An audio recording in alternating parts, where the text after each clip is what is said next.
बिना किसी कारण के तुम्हें छेड़ छेड़ के निंदा करेंगे, बिना किसी कारण तुम्हारा उपहास करेंगे, तुम्हारी अवहेलना करेंगे, तुम्हें गालियां देंगे, तुम्हें चुगली करेंगे, बचो, इसको सह करके बचो। लड़ना नहीं, लड़े तो फंस गए, उसका प्रभाव हो गया।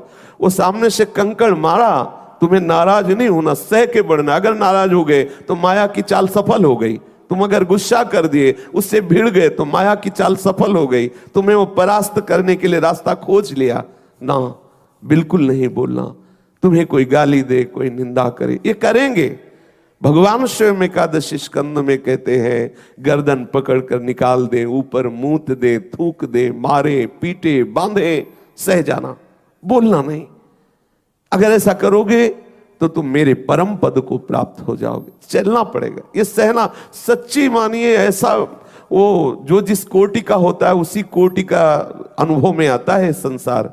विषय को विषय ही दिखाई देता है, भगवदाकार को भगवदाकार दिखाई देता है, साधक को कहीं थोड़ा भगवदानंद, कहीं विषय आनंद, ऐसे चलता। जो जिस कोटि का है उसको वैसा ही दिखाई देता है। ये आपके समझाने के लिए आचार्य महापुरुष जन कह रहे हैं, उठो। अगर तुम सोचते हो कि देखो मैं भगवत मार्ग में चलता हूं, शांति से चलता हूं, किसी से बोलता नहीं, फिर ये निंदा क्यों कर रहा है, इसको क्या लेना है? उसको भेजा गया है, आपको परेशान करने के लिए भेजा गया है। बिल्कुल ये बहुत गंभीर विषय है, इससे निपटना होगा। यदि आपके जीवन में अभी नहीं है तो अभी भक्ति चढ़ाई पे नहीं है। अगर आपको लग रहा है बड़ा चैन से नाश्ता भोजन सब हो रहा है, क्या परेशानी है? हाँ, थोड़ा माला जप रहा हूं, पाठ, अभी रंग नहीं आया। जिस दिन रंग आएगा उस दिन तुम्हें पता चलेगा कि क्या स्वरूप आता है। छेड़ छेड़ के आपको जलाया जाएगा। आपको पड़ोस में ऐसे रखे जाएंगे जो आपको जलाएं, गालियां दें, बेमतलब, बिना अपराध के। हरिराम व्यास जी कह रहे, बिनु अपराध चहूं दिसि बरसत, पिसुन बचन अति तीर। चार ऐसे तीर जो हृदय में एकदम चुभे, हमारा कोई मतलब नहीं, हम तो कुछ नहीं बोले, ये हमको क्यों ये भी नहीं बोलना, आगे बढ़ो, आगे समय नहीं। अगर ऐसा बोले तो उसकी चाल चल गई, वो यही चाहता है, इसे छेड़ो, ये परेशान हो, ये क्लेशित हो, ये हमसे लड़े, ये हमें मारे, इसका मार्ग रुके। बिल्कुल नहीं बोलना। सत्संग का मतलब केवल कथा वार्ता ही नहीं है। सत्संग का मतलब है असत त्याग और सत्य में स्थित होना। ये युक्तियां हैं जिन युक्तियों से आप सच्चिदानंद रस को प्राप्त होंगे। नहीं तो केवल रुलाते रहते हैं यहाँ लोग, केवल रुलाते रहते हैं। हाँ, कोई आप प्रणाम करोगे, उसके पैर छुओगे, उसको भोजन दोगे, इसके बाद जब निकलेगा ना तो ऐसा तीर मारेगा कि आपको लगेगा अरे ऐसा क्यों बोला, मैंने तो कुछ कहा नहीं। ये बोला नहीं, आशीर्वाद दिया है, आगे बढ़ो। वो आशीर्वाद दे रहा है कि लौट के हमारी तरफ देखना नहीं कभी, आगे बढ़ो। ये भक्त के जो उत्तम भक्त हो, आप सोचो क्या दोष है मीरा जी का। ओहो, अनुराग में डूबी हुई हो, क्या कसर रखी इस गोविंद ने उनके साथ, देख लो क्या कसर रखी। क्या दोष किया रत्नावती जी ने, क्या दोष किया इन महाभागवतों ने। केवल प्रभु से प्यार करना चाहते हैं तो आप सच्ची माने ये कसौटी इसमें देनी ही होगी। और आपके जीवन में जब ये तीर चलने लगे तो समझना बलवीर सामने खड़ा है मिलने के लिए। आगे बढ़ो, आगे बढ़ो, पीछे मत दे।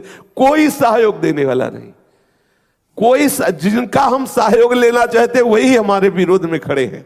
कैसे बढ़ोगे? क्या आप सोचोगे कि वो विरोध में, अरे उनकी इच्छा ना हो तो किसी की सामर्थ्य कोई बोल सके। कौन है ऐसा जो हरिदास के सामने खड़ा हो सके? लेकिन वही उसे पावर देते, जाओ बेटा कोई वैष्णव अपराध ले, मार इसके, मार इसको। अब वो जाके छेड़ता है, वो सोचता है देखो प्रभु ऐसा। ये भी नहीं कहना, प्रभु से भी नहीं कहना, चुपचाप आगे बढ़। ये मार्ग है, पक्का इस बात को पकड़ लेना। अगर लौट के किसी से सहयोग लेने की प्रार्थना की तो मार्ग बाधित हो जाएगा। चुपचाप आगे बढ़ो। आपको इतना वो बलवान बनाना चाहता है कि माया का हर प्रहार निष्फल हो जाए।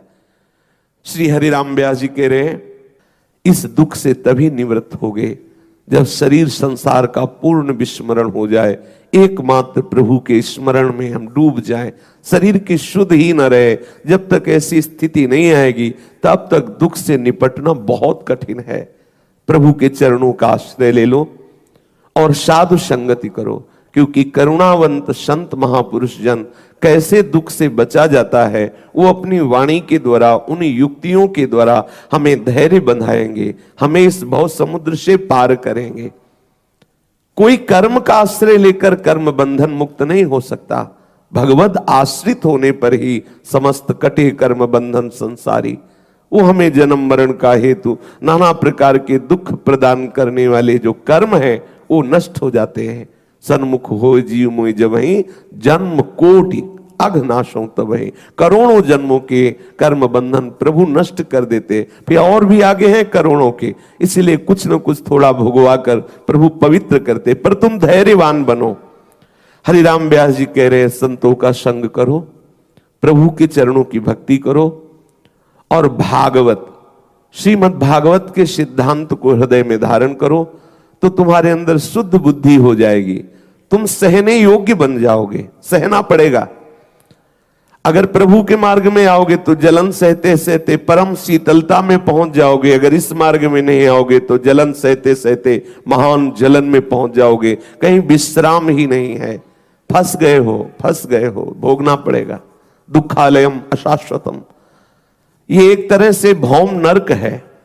ये जो मृत्यु लोक है ये भौम नरक है। बस एक महानता यहां ये है कि आप भजन करके भगवत प्राप्त कर सकते हो, लेकिन नरक में आपको ये सुविधा नहीं है ये भी नरक ही।